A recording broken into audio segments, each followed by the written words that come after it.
En esta oportunidad queremos dar conclusión a este estudio del capítulo 15 del libro de los Hechos. Y en el día de hoy pues quiero tomar una porción de la palabra del Señor en el versículo 22 al 26 del capítulo 15.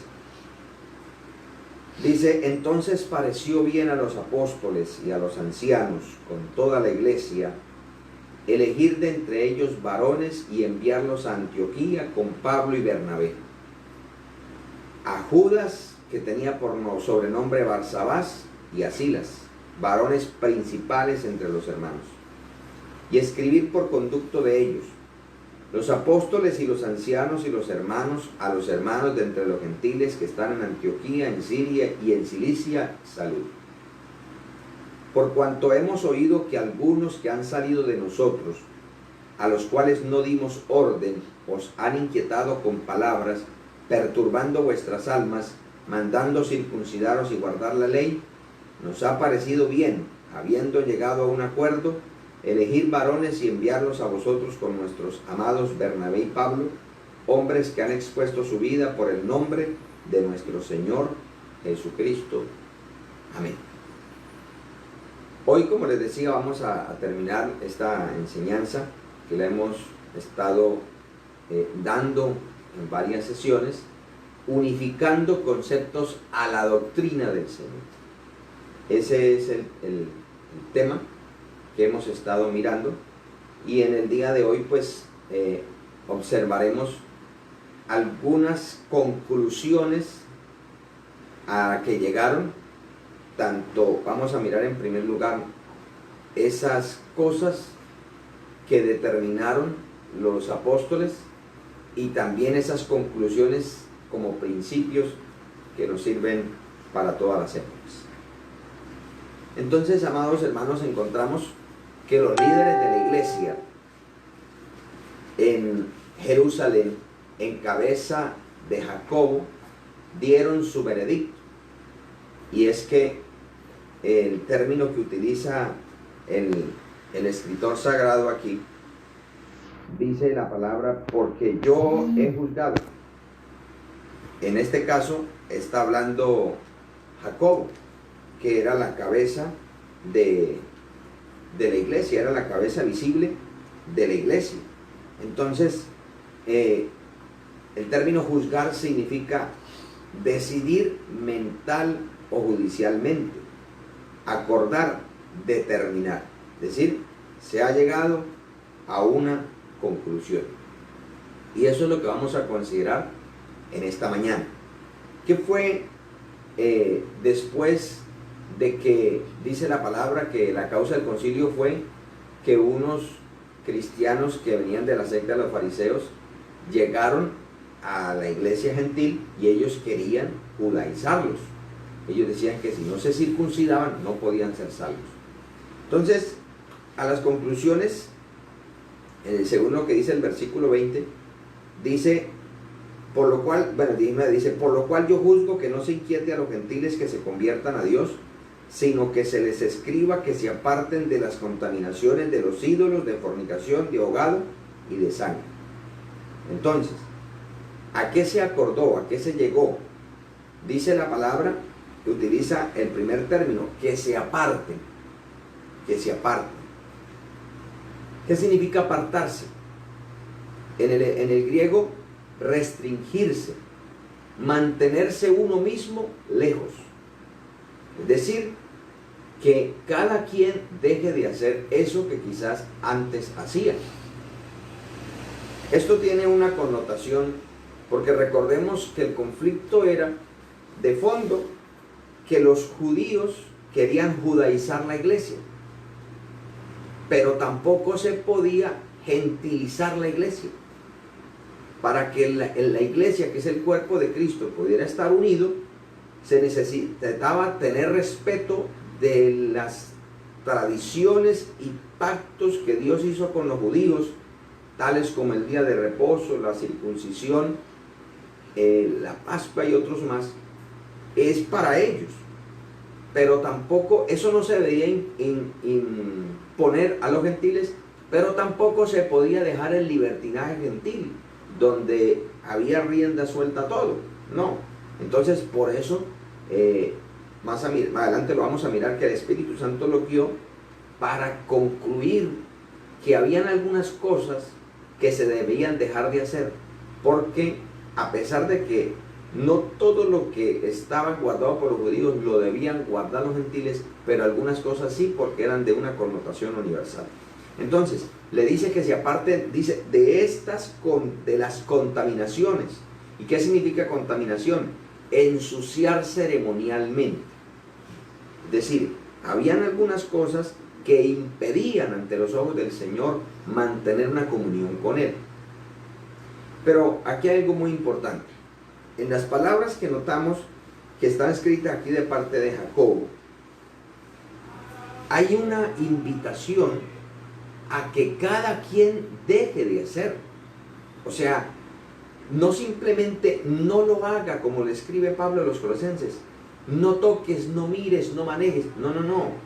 Porque de nada serviría colocar un listón muy alto cuando la gente no quiere pasar por encima. Lo que Dios quiere es que nosotros dejemos de hacer el pecado voluntariamente, porque usted y yo queremos mantener nuestra comunión con Él. Ese es el principio que nos enseña de manera general a la conclusión a que llegó este primer concilio en Jerusalén. Ahora, vamos a examinar detenidamente esas condiciones externas, o sea, visibles, porque las internas cada quien debe guardarse, pero hay otras externas que en este caso, recordemos, ¿por qué no están mencionadas otras situaciones acá? Porque recordemos que están definiendo una contienda o una discusión no pequeña que hubo por causa de la amalgama entre el judaísmo en la iglesia cristiana y los gentiles. Entonces vamos a mirar esas condiciones externas. Como primera medida, nosotros debemos entender y tener claro que el Señor Jesucristo anuló las ceremonias para la iglesia, mas no las demandas morales. Porque hay quienes quieren abolir el Antiguo Testamento y decir, ya nosotros somos del nuevo pacto, nosotros no tenemos nada que ver con los mandamientos de Dios, no tenemos nada que ver, nada de eso, ¿para qué? Ni para qué leerlo. No. Cristo dijo que Él vino a cumplir la ley y que ni una tilde dejará de cumplirse.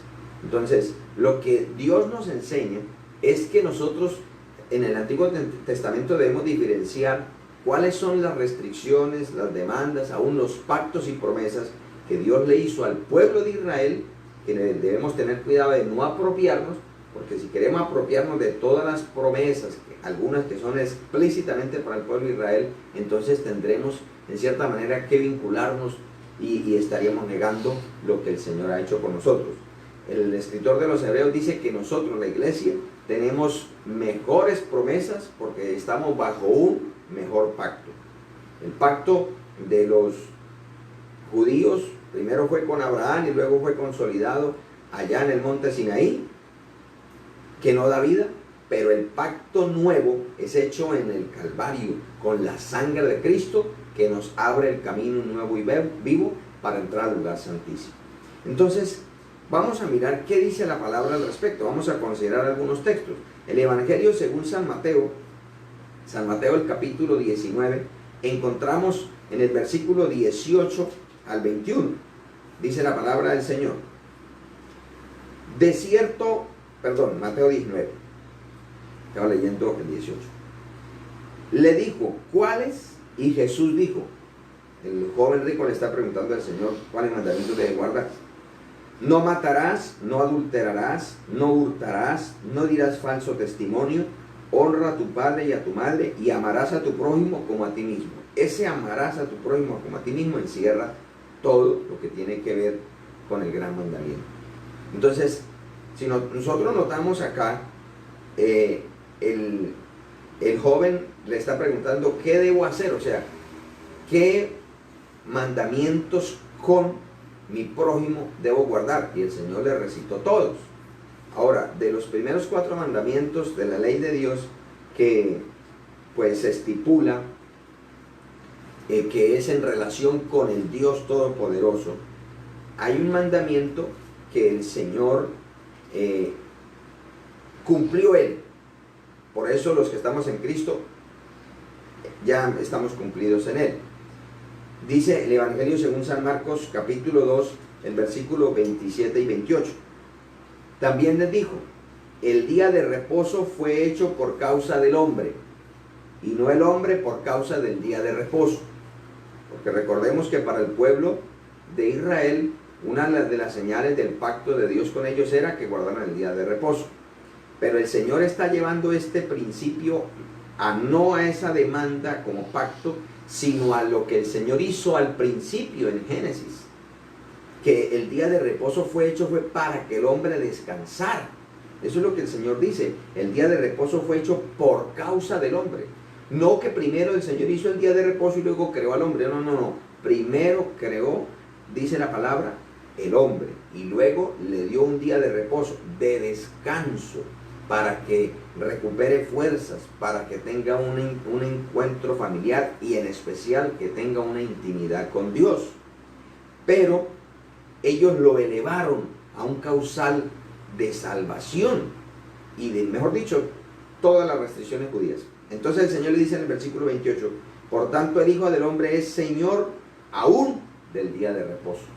Por eso nosotros nunca vemos al Señor confirmando ese mandamiento, porque los judíos lo habían totalmente desfigurado. ¿Será que en este tiempo yo no debo guardar un día de reposo? Aún la misma naturaleza nos enseña que debemos tener un descanso. A su amado Dios dará el sueño.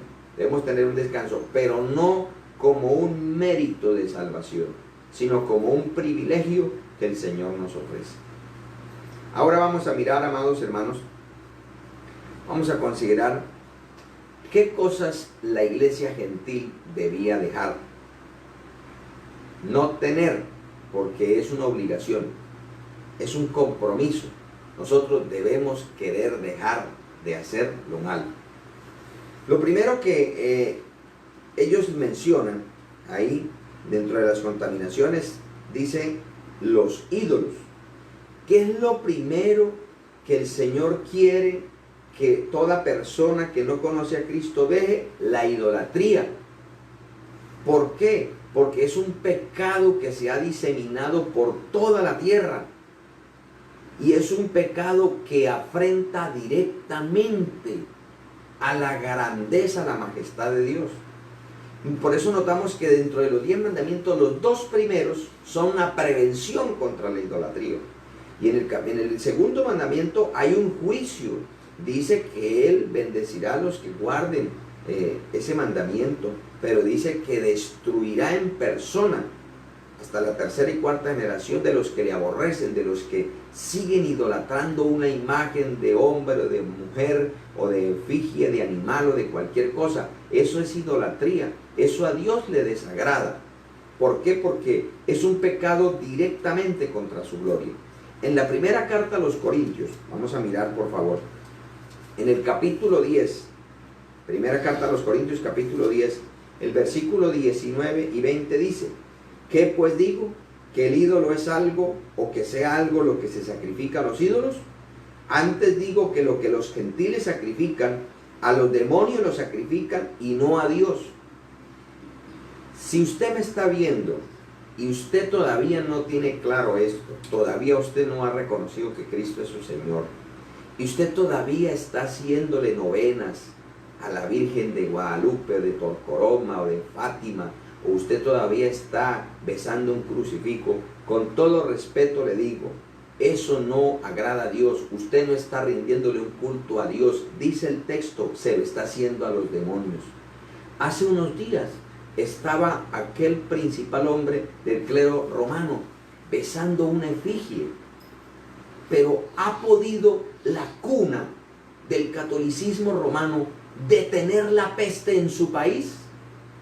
¿O a través de la historia ha podido ese país detener esa peste? No, ¿Por qué? Porque los ídolos no son nada. Los ídolos lo único que provocan es la ira de Dios.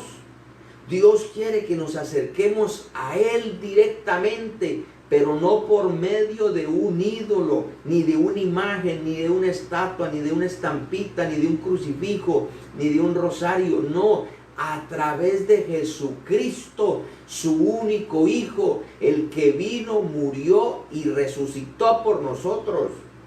La idolatría ofende a Dios y hay que dejarla. Hay que dejarla en todas sus maneras como se manifiestan. Por eso dice el texto, y no quiero que vosotros os hagáis partícipes con los demonios. Lo digo como dice la palabra, con todo el respeto a usted, estimado amigo que me puede estar viendo, que usted se siente ofendido porque yo era así también.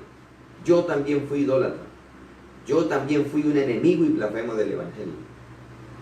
Pero ¿cómo negar lo que no se puede obviar? Es que Dios muestra su voluntad por su palabra.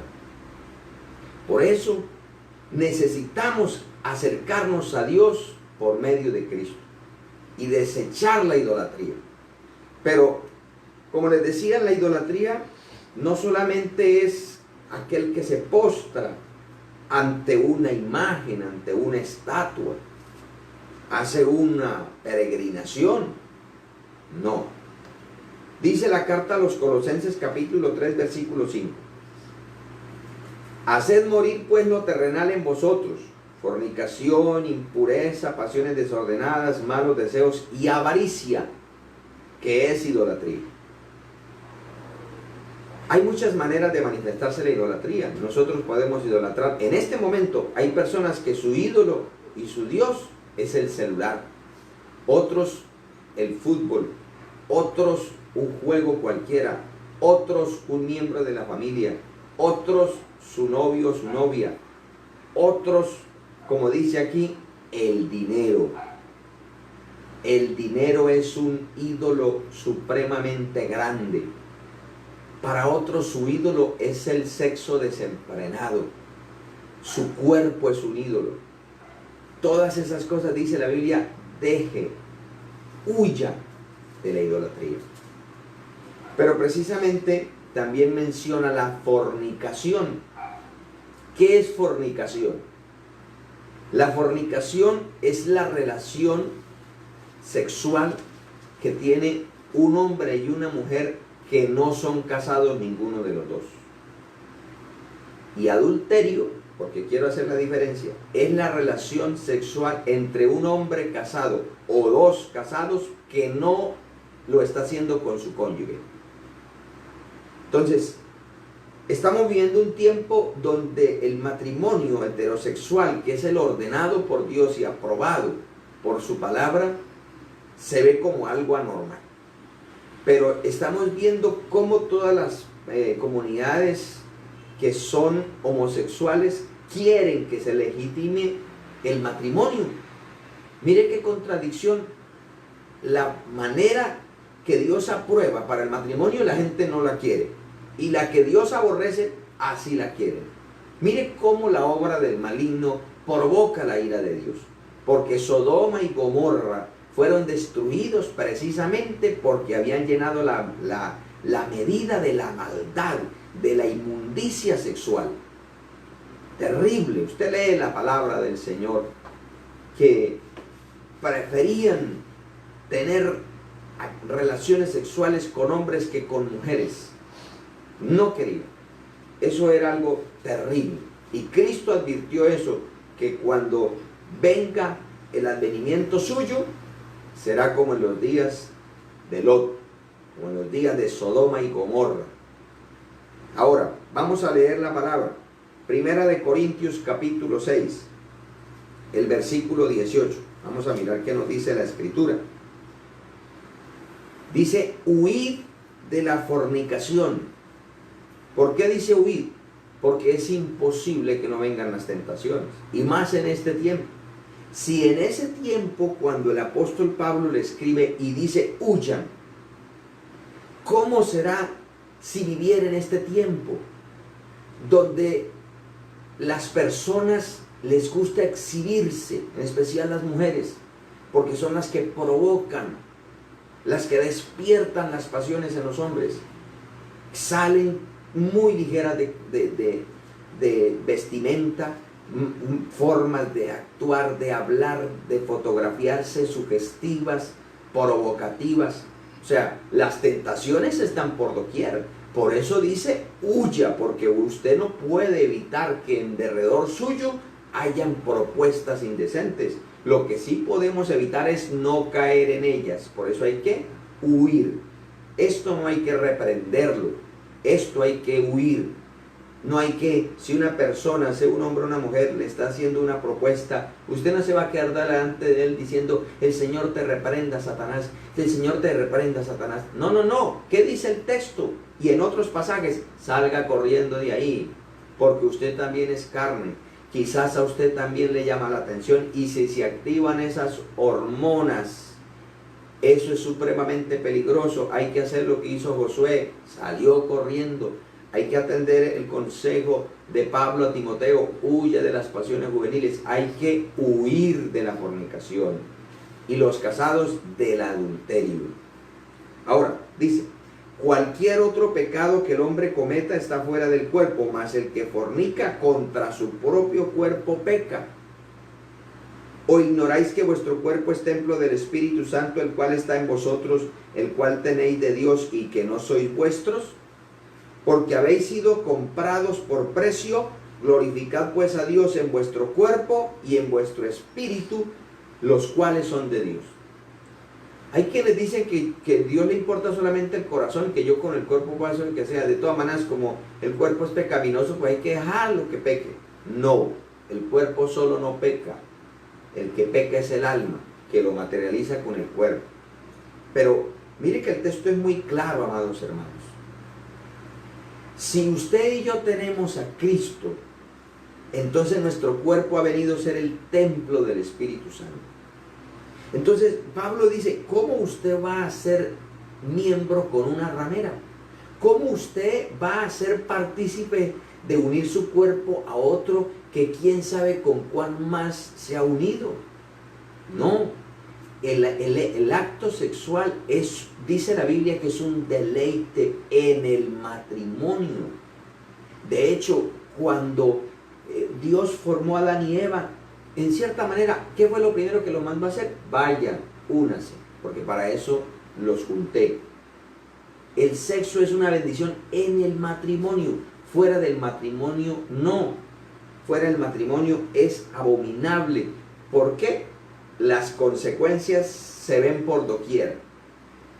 Hijos abandonados, cantidades de enfermedades infectocontagiosas, deterioro en la economía, deterioro en el carácter, porque si una persona no es capaz de serle fiel o de establecer una relación segura, ¿cuándo usted va a tener una capacidad para decirle no a algo? Nunca. Siempre será arrastrado por las corrientes pecaminosas. Pero por eso el Señor dice no, porque si usted es capaz de controlar sus propios impulsos y domina su cuerpo y lo rinde para Dios, Dios lo va a ayudar a vencer en todo. Miren lo que dice Pablo a los Tesalonicenses en el capítulo 4, versículo 3 al 5, dice, pues la voluntad de Dios es vuestra santificación, que os apartéis de fornicación. Toda persona o pareja que esté en la iglesia, que se esté congregando y que lleve un tiempo, usted debe dejar de fornicar, debe dejar de practicar ese pecado porque no trae bendición a su hogar. Dios bendiga a todos los que lo han hecho. Es un gozo para ellos. En días pasados tuvimos una gran victoria de un hermano que Dios le permitió salir de este pecado y lo saludamos en esta hora. Y lo felicitamos una vez más. Porque es que esto se necesita de valentía. Porque el enemigo trata siempre de estorbar que haya un matrimonio feliz. Porque ahí es donde Dios bendice. Y el enemigo quiere es que Dios maldiga al pueblo por el pecado. Entonces, mire que la Biblia dice que nosotros debemos guardarnos. los que están todavía solteros, usted debe guardarse de no caer en fornicación.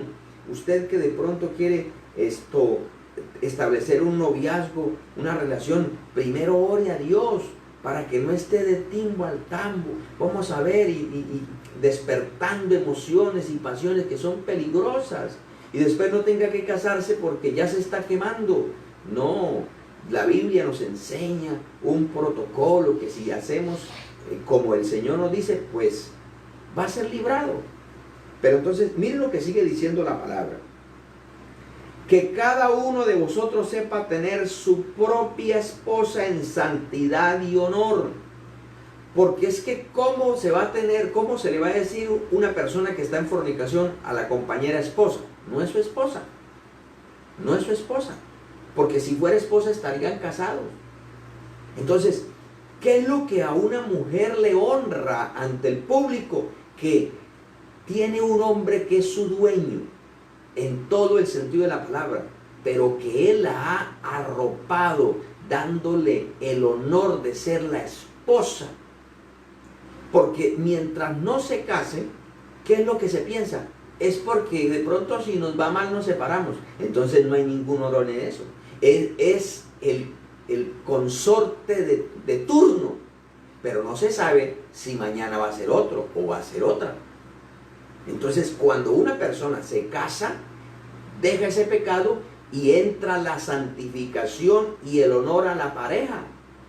Porque eso es lo que el apóstol Pablo está diciendo. Dice, no en pasión de concupiscencia como los gentiles que no conocen a Dios. La fornicación, la promiscuidad sexual en el mundo gentil era el pan de cada día. La prostitución y ese desapego a establecer un hogar era lo común. Por eso, si un gentil se convertía, debía dejar de estar frecuentando esos sitios, esos burdeles, esos antros de pecado. Debía dejar de estar un día con una y otro día con otra, o viceversa. Debía dejar todo eso. ¿Por qué? Porque eso no trae santificación. Lo que trae santificación al matrimonio es eso, que una persona voluntariamente vaya y delante de Dios se una. Repito, el único lugar donde Dios ve el sexo como aprobado y como un deleite y manda a la pareja que se satisfagan con sus caricias como preciosa gacela, con todo eso de la armonía, es en la pareja matrimonial. Hay que dejar la fornicación. Pero también hay otro aspecto que se concluyó, que se había que dejar todo alimento que fuera ahogado. Todo. ¿Por qué? Porque la Biblia establecía que Dios no quiere nada que se consuma con sangre. En el libro de Levítico capítulo 17, del versículo 10 al 14, dice: si cualquier varón de la casa de Israel o de los extranjeros que moran entre ellos comiere alguna sangre, yo pondré mi rostro contra la persona que comiere sangre, y la cortaré de entre su pueblo, porque la vida de la carne en la sangre está. La vida de la carne. No que la sangre sea la vida, no que la sangre sea el alma, no, que la vida de la carne en la sangre está. ¿Qué es lo que hace o el fluido principal para que haya funcionamiento corporal? La sangre. Entonces dice ahí: y yo os la he dado para hacer expiación sobre el altar por vuestras almas, y la misma sangre hará expiación de la persona. Por tanto he dicho a los hijos de Israel: ninguna persona de vosotros comerá sangre, ni el extranjero que mora entre vosotros comerá sangre. Cualquier varón de los hijos de Israel o de los extranjeros que moran entre ellos, que caseare animal o ave que se ha de comer, derramará su sangre y la cubrirá con tierra. Porque la vida de toda carne es su sangre. Por tanto he dicho a los hijos de Israel: no comeréis la sangre de ninguna carne, porque la vida de toda carne es su sangre. Cualquiera que la comiere será cortada. Entonces, cuando un animal se ahoga, no se ha desangrado. Por lo tanto, se está yendo contra un precepto divino. Ahora, hay una connotación espiritual porque dice que la sangre es la sangre la que nos limpia, no la sangre de ningún animal, sino la sangre de Cristo, que es el Cordero de Dios. Pero como es un tipo, por eso el Señor le da tanto realce. Además, el Señor también ordena que no se coma sangre, porque precisamente en la sangre es donde están todas las cosas buenas o desfavorables del animal, enfermedades, virus. Y si usted se come eso, está introduciendo en su cuerpo una enfermedad, una bacteria, y Dios pues siempre quiere lo mejor para nosotros. Por eso mismo vemos que cuando había los sacrificios, el Señor le decía: quítamele los ijares, quítamele la grosura y quémela. ¿Por qué? Porque el Señor procura nuestra salud de nuestro cuerpo.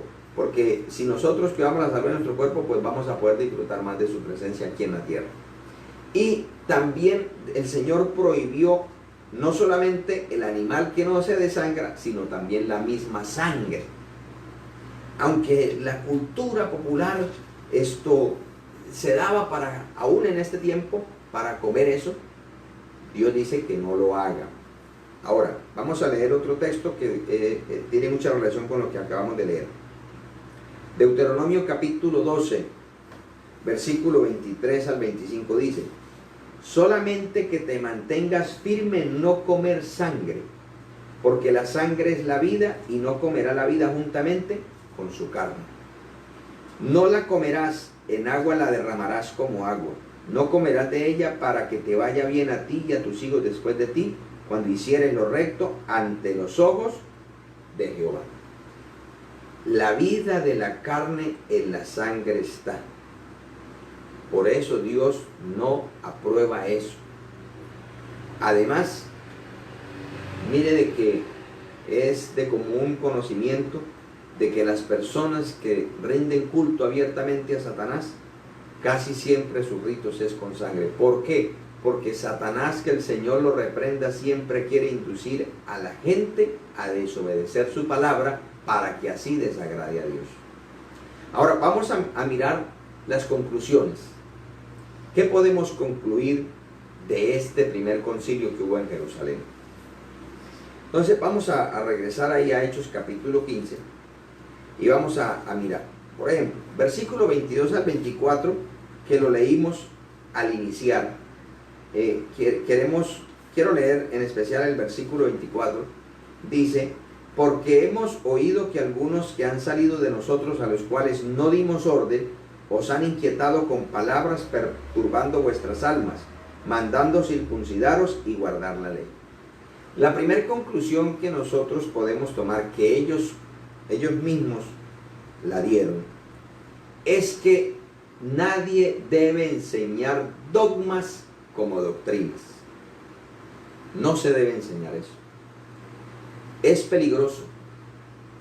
Por ejemplo, yo no puedo decir que si yo no me uno de la mano de mi hermano, esa oración no tiene poder, porque eso es un dogma.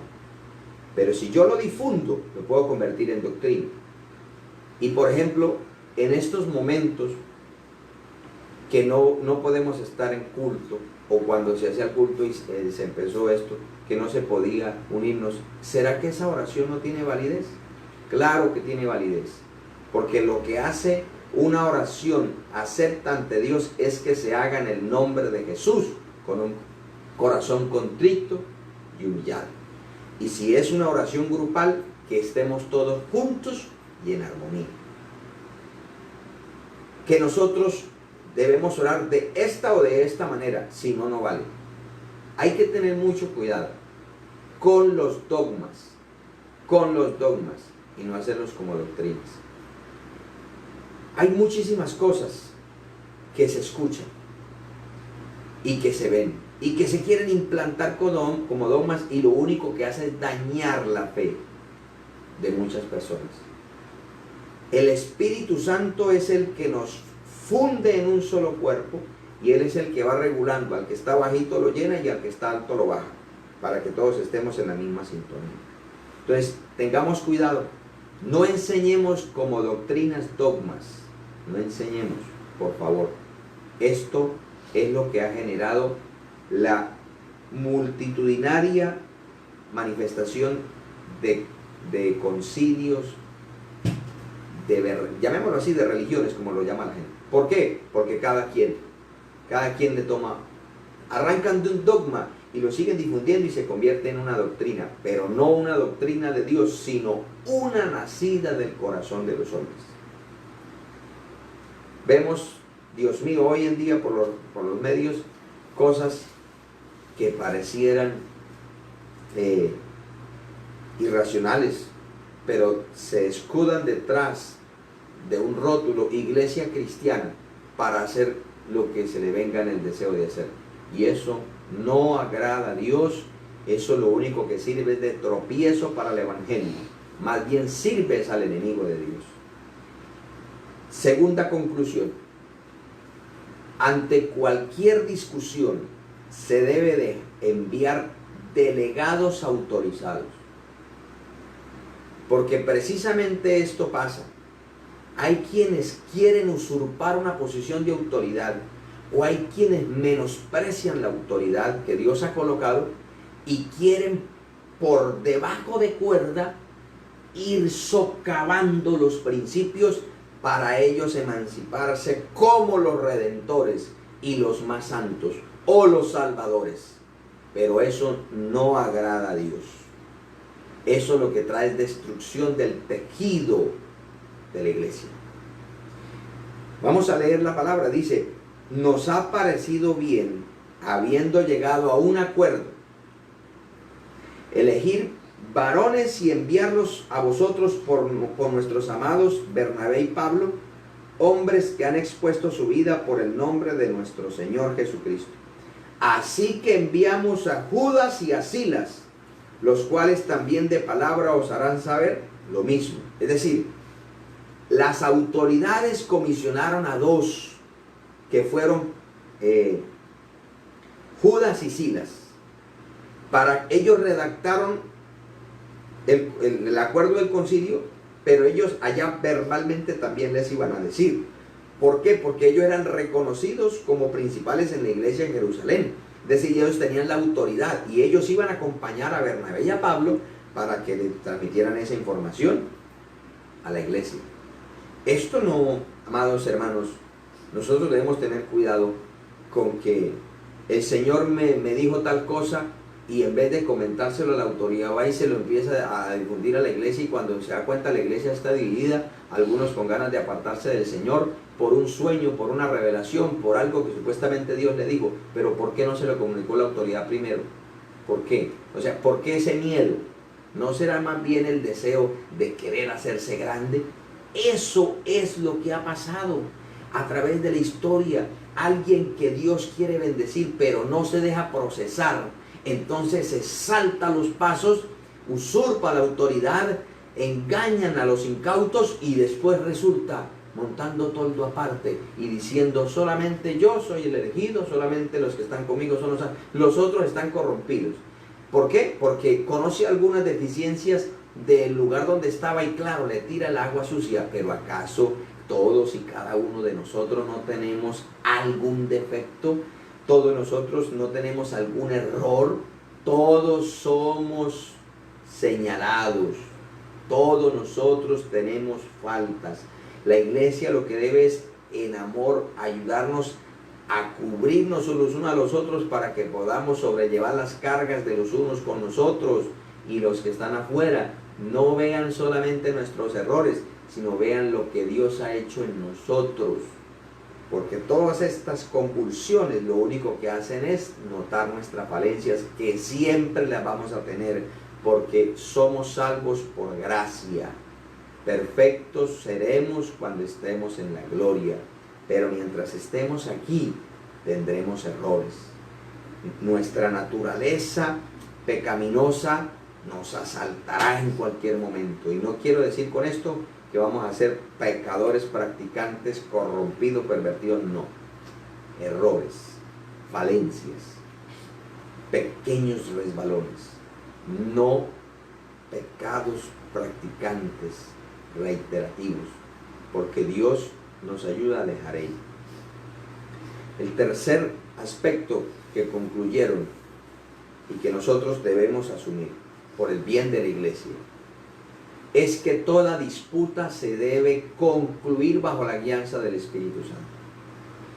Dice el texto, porque ha parecido bien al Espíritu Santo y a nosotros, porque por medio de quién se va a manifestar la decisión del Espíritu Santo, por medio de las autoridades. Proverbios dice que Dios está con el rey y lo inclina para hacer lo que él quiere.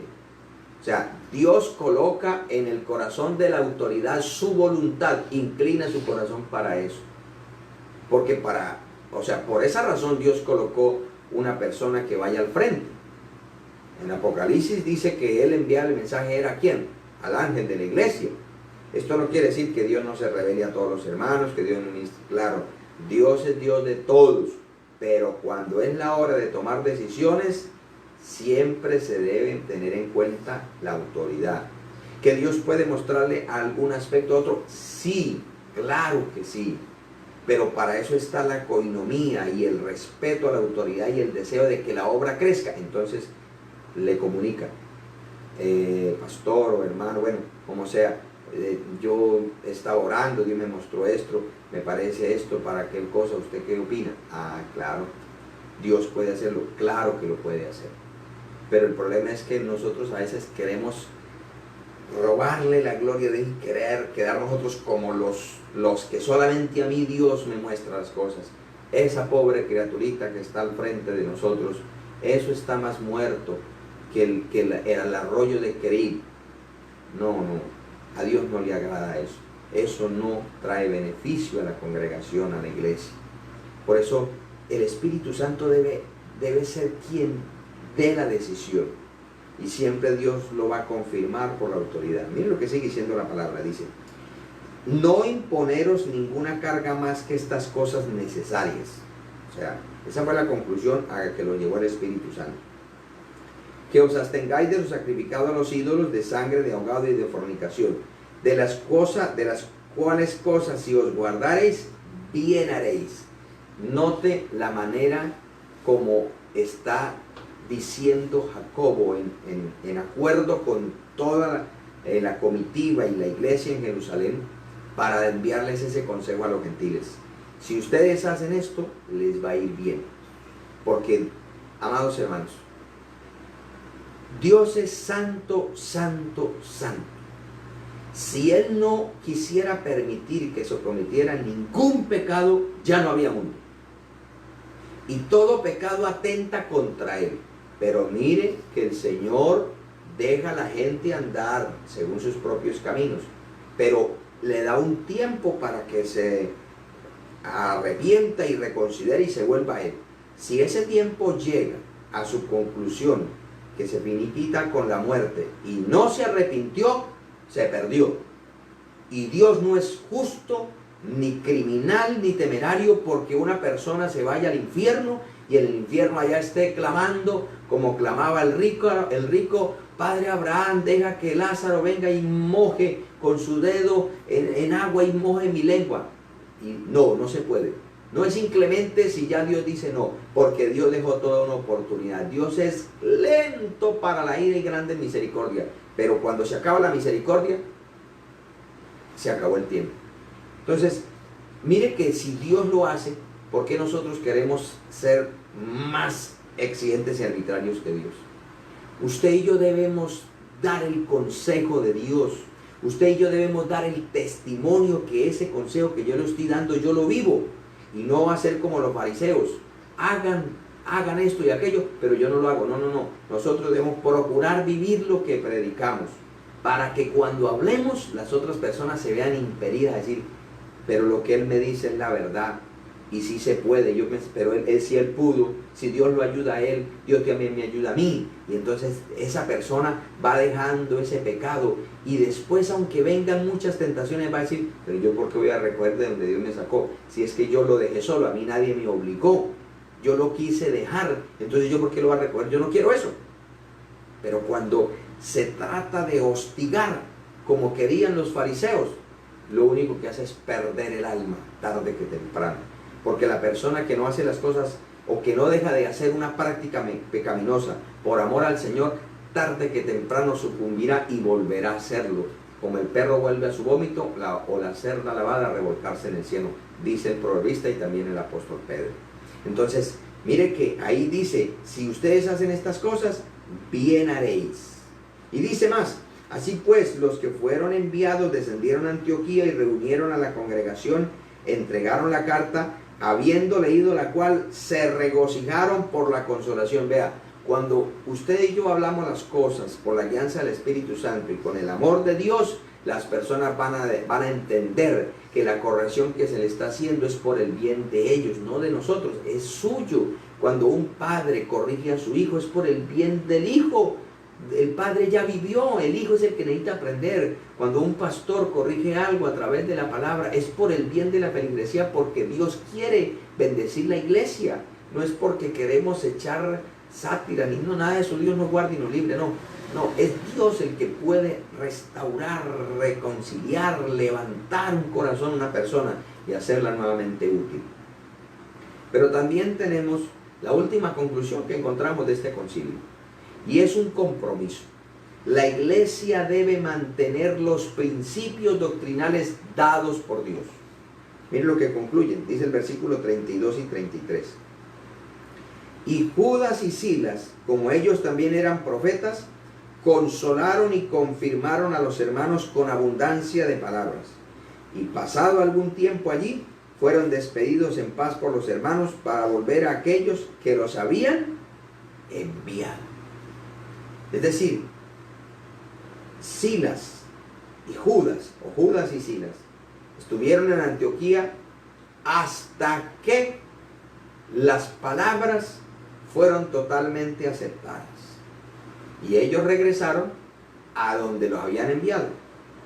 Ellos fueron para allá, aunque luego dice que Silas se quedó porque llegó a ser un compañero de Pablo. Pero notamos esto, que si Pablo recibió la aprobación y Pablo siguió enseñando, usted ve en todas las cartas cómo Pablo procura en las primeras partes de las cartas, casi siempre está un aspecto doctrinal para mantener esa cohesión, esa estructura unificada en todas partes, pero luego va una parte aplicativa de esa doctrina, o sea, una parte pragmática, cómo se debe vivir bajo esa luz. Entonces, miren que nosotros en este tiempo debemos procurar hacer eso, debemos mantener las doctrinas. El mundo está cambiando cada vez más rápido, pero la doctrina debe ser la misma. La doctrina no puede cambiar. Nosotros no podemos, amados hermanos, familia del Movimiento Misionero Mundial, permitir que muy simuladamente, calladitamente se quiera introducir prácticas, costumbres que vienen del mundo. ¿Por qué nosotros tenemos que tirar a la borda de principios, hábitos que el Señor nos enseñó y que por mucho tiempo han mantenido el estandarte, la diferencia de esta santa obra? ¿Por qué ahora tenemos que rebajarlo? ¿Por qué ahora, para querer tener una, entre comillas, una mejor envergadura en la sociedad, vamos a igualarnos a ellos? No. Dios nos dio una estructura doctrinal. Dios nos ha dado unos principios. Somos una iglesia que promueve la santidad. Si hay una palabra que defina a la iglesia del Movimiento Misionero Mundial, es una iglesia que defiende la sana doctrina, que predica la palabra. Eso es, que Dios le añade poder, que Dios le añade unción, que Dios le añade milagro, pero la esencia que Dios le dio a esta obra es la palabra, es defender la doctrina, es procurar vivir en santidad como a Dios le agrada. Y Dios es el que ha ido trayendo las almas. Si nosotros dejamos los principios doctrinales, nos tocará hacer como muchos lo hacen hoy en día, recurrir a estrategias comerciales, humanas, recurrir no al Espíritu Santo, sino al humanismo, a la psicología humanística, a tocar las fibras emocionales, pero no el espíritu ni el corazón. Tenemos la responsabilidad de retener la sana doctrina, de ser capaces de transmitir a la generación que viene los mismos principios doctrinales de celo a la palabra, de amor a Dios, de llenura del Espíritu Santo, de pasión por las almas perdidas que antes recibimos. Tenemos la responsabilidad de tomar el listón, correr nuestra parte, y cuando ya tenemos que parar, entregárselo tal cual a la siguiente generación y decirle: mire, mantén en alto la palabra, mantén en alto la sana doctrina, mantén en alto el fuego del Espíritu Santo, mantén en alto la obra misionera, mantén en alto la santidad espiritual interna y externa, manténlo en alto la propagación de las buenas nuevas de salvación. Es nuestra responsabilidad. Amados, quiero terminar con una frase de aquel hombre que Dios usó para marcar un hito, para marcar un cambio en la historia de la iglesia. Fue Martín Lutero. Él escribió: la iglesia no debe determinar lo que enseña la Escritura. Yo no puedo alterar lo que el texto dice, ni hacerlo decir lo que a mí me parece. Yo debo decir lo que el texto dice. Mire cómo lo dice él: es la Escritura quien debe determinar lo que enseña la iglesia. Es la palabra la que se debe decir, no lo que a mí me parezca. Yo no puedo tomar un texto y cerrar la Biblia y empezar a hablar de mí. No, yo debo hablar lo que la Biblia dice. Yo debo recurrir, escarbar, como dice la Biblia, como aquel que encuentra, dice que si lo escudriñares como a plata. O sea, debo escarbar en la palabra. ¿Qué dice ella? Y decir simplemente lo que dice ella. La palabra es más cortante que toda espada de dos filos, que penetra hasta partir el alma, que discierne los pensamientos y las intenciones del corazón. La palabra lo hace todo. Ella trae la sanidad, ella trae la fe, ella nos presenta al Redentor, ella nos presenta al Consolador, ella nos presenta a nuestro Padre Celestial, ella nos advierte de un infierno, ella nos promete un cielo maravilloso. Ella nos lo dice todo. Dejemos que ella hable. Permitámosle nuestros labios, nuestro intelecto al Espíritu Santo para que hable la palabra del Señor. Yo invito a todos los hermanos, en especial a aquellos que Dios le ha dado el privilegio de ser predicadores, de ser columnas de oración, líderes en las iglesias, que asumamos estos consejos. Esto nos va a traer mucha bendición a la iglesia, porque Dios se prepara un gran despertar. Y estos momentos difíciles que por ahora estamos atravesando no serán recordados, porque la bendición que viene, la abundancia que viene, Dios necesita contar con una iglesia dispuesta, con obreros dispuestos a atender la gran demanda que va a haber. Miren, lo estamos viendo. Nadie pensaba que los médicos fueran tan importantes. Muchos pensaban, hasta estaba un poco demeritada esa profesión. Pero surgió una necesidad y en este momento son los héroes. Aquellos que quizás no sabían qué hacer, ahorita están pidiendo. Hay una gran demanda. Es más, ahora hace falta personal médico. Dice la Biblia que donde sobreabunda el pecado, sobreabunda la gracia. La palabra se tiene que cumplir y las almas van a necesitar los médicos, los enfermeros espirituales. Y Dios cuenta con usted, amado hermano, y conmigo. Con usted, amada iglesia de Villa Juliana, que Dios nos ha hablado, que Dios nos ha puesto para defender la palabra. Dios cuenta contigo. Aprovechemos estos momentos para buscar a Dios, para llenarnos de su palabra, para dejarnos moldear por ella. Porque así como el arquero saca su saeta de la aljaba, así Dios te va a sacar a ti, para que surque los aires, reprenda las potestades de los aires y lleves una palabra de bendición a aquel que lo necesita.